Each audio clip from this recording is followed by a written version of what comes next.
me feel like a rebel, but I will not give you a reason to destroy me more and more again and again. Hey, what's going on, guys? It's Steve. Could Michael Jordan dominate in the modern era? If we went back to 1997 and we took that Michael Jordan and we brung that Michael Jordan to 2016, he has no knowledge of the game. Would he be able to dominate right away? The answer is not right away, but he would still dominate eventually. And what I pretty much mean by that is it would take him a little bit to really get used to the modern day era, because if you think about how different the game is and how much the game has evolved in the last 25 years, it's really ridiculous. I mean, it's crazy if you think about it. The hand checking rules, that makes it harder to play defense, which means you cannot use your hands on defense, which makes it harder to play defense. And then, in order to compensate for that, now there's zone defense. Zone defense allows for the help to come earlier. Literally, in the 90s, you could not play zone defense. They would stop the game and call illegal defense to force you to play man-to-man. So now Michael Jordan would have to readjust his whole defensive scheme. He can't use his hands. He has to just stay in front of the defender using his footwork, and which he did have incredible footwork. But the thing that worries me the most is the hand-checking rules, because that's going to be tough, because Jordan was a very physical player. So going from being extremely physical to not being allowed to touch the defender on defense above the perimeter, that's going to be hard to get used to. But it's all going to come into the end. So just don't think I'm hating on Jordan. It's all going to come into the end, and you'll see why I'm saying all of this, right? And then another thing that's really going to worry me about Jordan, besides the zone defense and the hand-checking rules, is the modern-day offensive play style. It is run and gun. It is big men can shoot the basketball, spreading the floor, and you need a jump shot to be a great player in today's modern day era. If you think about it, LeBron James, when he first came into the league, he was great, but he was lacking something. He was lacking his jump shot, which is why he developed his jump shot, and which is why I think it was 2013 he was the first player in NBA history, I believe, to average like 60% from the field and 40% from three, 50% from three in 5 straight games, and I think he shot like nearly 40% from three that season as well. So that's why these players had to develop this. But again, it's all going to come into the end of the video. So Michael Jordan would have to improve his three-point jump shot, because he was shooting 12% from three. They brought the three-point line closer. He started shooting a little bit better. They brought it back out, so he's going to struggle more. And the defense the game is so much more complicated and complex than it was back then.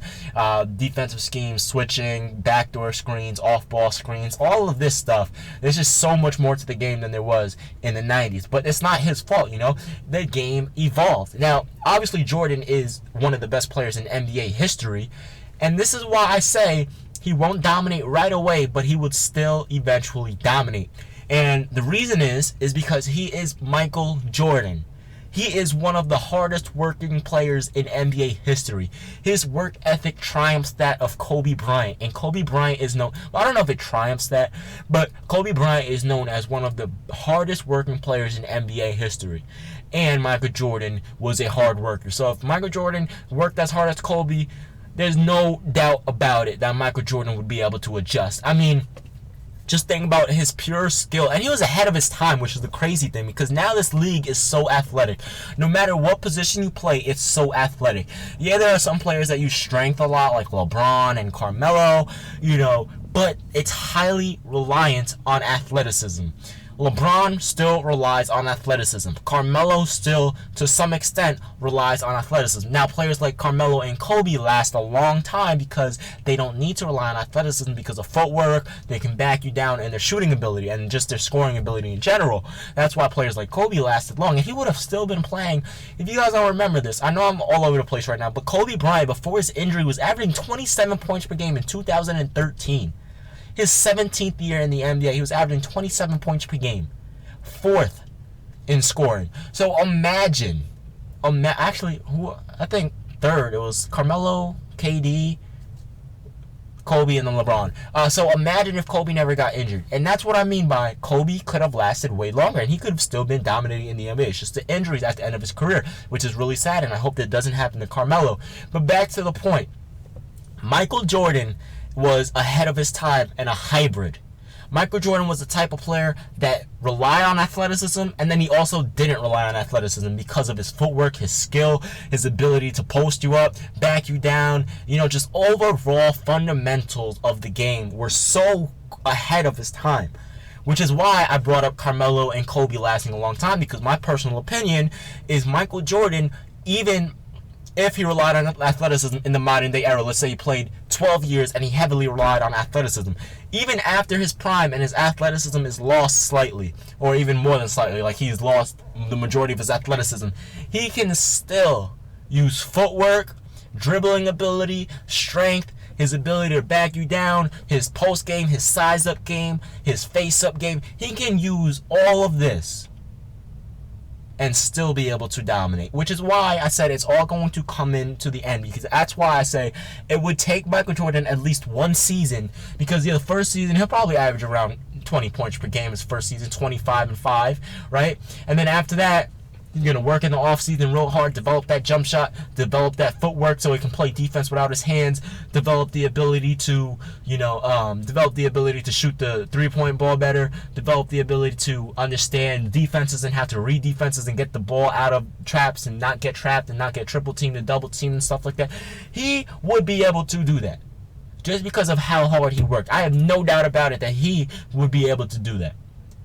Larry Bird as well. That guy, man. He wouldn't even need to adjust his game that much, to be honest. Larry Bird was a shooter, a great defender. So is Michael Jordan. Michael Jordan is a great defender and all this other jazz. But what I'm trying to say is Larry Bird had the jump shot. You know what I'm saying? So it would be less of an adjustment for Larry Bird than it would be for Michael Jordan. But at the end of the day, they would still dominate, both of them, in the modern day NBA. And that rhymed accidentally. But, Michael Jordan, man, like, if anyone can do it from the 90s and 80s, it's him. You know what I mean? And I don't know, I just have like the most profound respect for him because of his work ethic and his heart and his passion for the game of basketball. And real quick, someone wanted me to talk about Jeremy Lin, and I promised I would talk about Jeremy Lin in this video. So Jeremy Lin, a lot of people say, oh, he's overrated, he's overhyped. Here's the thing. When you play in Madison Square Garden, it doesn't matter if you have one good game out of 10 bad games. Well, out of 9 bad games, because out of 10, right? So if you have one good game out of 10 games, and 9 of the other games are alright, decent / bad, you're still going to get praised, because it's the biggest market in the world. It's Madison Square Garden. So that's why Linsanity came. Yeah, he dropped, 25 on Kobe Bryant. Kobe said, I don't even know who he is. He came and dropped like 25 in overtime, So I don't know the exact numbers. I don't remember. That was 4 years ago. But at the end of the day, Jeremy Lin was never a star player. But that's all right, because he's still a solid player, and he was doing his thing. What team was he on in the in the playoffs? Charlotte, I believe. He was doing his thing in Charlotte, and now he's coming to the Brooklyn Nets. You know what I mean? And a lot of people saying, Brooklyn, Jeremy Lin. You see what I'm saying? You see what I did there? So like everyone's pretty excited. I'm like, okay, that's good. Be excited, because yeah, he's not an all-star, superstar caliber player, but he's still a really good piece. If you guys don't know anything about me in terms of basketball, I don't just have one favorite team. I grew up watching 2 teams. I grew up watching a team on MSG Network, and I grew up watching a team on Yes Network.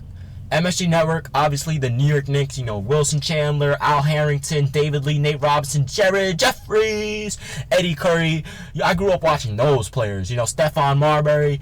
And then I also grew up watching Devin Harris when he was an all-star, when he was the fastest basketball player in the world, Jason Kidd, Vince Carter, Richard Jefferson. I remember the buzzer beater by Devin Harris at half court. I was watching that game live. I remember Vince Carter hitting that buzzer beater from almost half court. I was watching that game live. I grew up watching the Knicks and the Nets, so I don't only just like the Nets. I'm a Knicks and a Nets fan, and the fact that they came to Brooklyn, I actually went to, what games did I go to? Orlando. It's on my Instagram. I don't even use Instagram. Like, I created it last year because I was going to start YouTube, but it took me a while to start YouTube over again, because you guys know the story, but whatever. But I was going to start YouTube, and I was like, alright, let me start Instagram. And I posted a few pictures, and I never really used it ever since. So I have like 10 followers or something like that. And a lot of you guys want me to start using more social media. So if you guys want to really, get to know me, because again, like I told you guys, when I go back in December for my Christmas break, when I go back to New York, I'm going to have so many epic videos for you guys that you guys just don't even understand. And when the NBA season starts, so many epic videos. But that's besides the point. I'm going to leave the link to my Twitter in the description below. I'm going to also leave the link to my Instagram in the description below, and I'm going to wait for Facebook when we get bigger. And to be honest, I haven't used Facebook in like 6-7 years, so I don't really care about Facebook. But again, I'll leave my Twitter and Instagram in the comment section below if you want to follow me. I will start posting more if you guys do follow me on Instagram. You guys can see like my car, my sneaker collection, my basketball trophies and things like that, my college dorm and shit like that, my friends, you know, girls and shit like that. If you guys want to follow me on Twitter, please go ahead. But just to tell you guys something real quick on Twitter, pretty much all I'm going to be doing on Twitter is updating you guys when I'm uploading, talking about sports, talking about when I'm watching the games live. So just if you guys want to follow me, go ahead and follow me. But I just want to say this, I cannot wait for the NBA season to start. I have like this cool show idea that I really want to do, and I'm really excited to do that. But I'm not going to say anything because I don't want anyone to steal my idea, because I'm a small channel, so if someone steals it, no one's going to know. I'll know, but, you know, it's not going to matter because, again, like, I'm so small compared to most other guys. Pause on that, and that's not sus. But anyway, a lot of you guys been calling me out lately saying I say some sus stuff. But, yeah, so anyway, man, what was I saying? So, yeah, I'm a New York Knicks fan and a New Jersey Net fan. Obviously, they're the Brooklyn Nets now. But I've been to a whole bunch of Nets games. I've been to a whole bunch of Knicks games. I've been to more Knicks games than Nets. But the last season, I've actually didn't go to any Knicks games because I've been upstate at college before I transferred down to Florida. I'm in my second year of college. And during Christmas break, I went to a few Nets games because my stepdad had season tickets to the bum-ass Nets. And, yeah.